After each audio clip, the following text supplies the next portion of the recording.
পথ দুর্ঘটনায় মৃত্যু হলো এক ব্যক্তির। ঘটনাটি ঘটেছে গতকাল মুর্শিদাবাদের বড়ুয়া থানার বধুয়ার মোড়ে। জানা যায় নুরমান শেখ নামে ওই ব্যক্তি, সে গতকাল সকালবেলায় সাইকেলে করে চা খাওয়ার উদ্দেশ্যে যাচ্ছিলেন। রাস্তাতেই যাওয়ার পথে বধুয়ার মোড়ের কাছেই ছোট 407 গাড়ি ইট বোঝাই সেই গাড়ির ধাক্কায় সাইকেল থেকে পড়ে আহত হন নুরমান শেখ।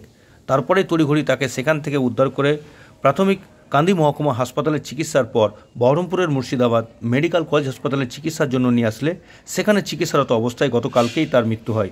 তার মৃতদেহ আজ সকাল 9টা নাগাদ ময়নাতদন্তের জন্য পাঠানো হয় বহরমপুর মর্গে। ওটা অ্যাক্সিডেন্ট আমার চাচা হচ্ছে বাড়ি থেকে সকালে কুলি চৌরাস্তা চা খেতে যাচ্ছিল। কিসে করে? সাইকেলে করে। দিয়ে ওই ডিসেমে ওই 407 গাড়ি ডিসেম ইট লোড ছিল, ডাইরেক্ট যে অ্যাক্সিডেন্ট করে দেয়। মানে কি হয়েছে? ডিসেম বলতে ছোট 407 গাড়িগুলো, ছোট গাড়িগুলো 407। কোথায় হয়েছে এটা? ওটা কুলি চৌরাস্তা বধুয়ার মোড়ে। বধুয়ার মোড়। তারপর কোথায় ভর্তি টর্তি? ওখান থেকে নিয়ে আমার তুলে নিয়ে চলে এলো আমার চাচাতো ভাই একটা এই কান্দির মেডিকেল হসপিটালে, কান্দির হসপিটালে, কান্দি এফআর করে বহরমপুর হসপিটালে। আচ্ছা, বহরমপুরে মারা যায় বেলা 1টার সময় কালকেই।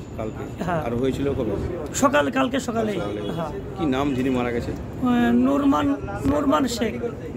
নুরমান শেখ, বাড়ি কুমরাই। কিরকম বয়স? 65-66। আপনার নাম? আমার নাম মাহিরুল শেখ।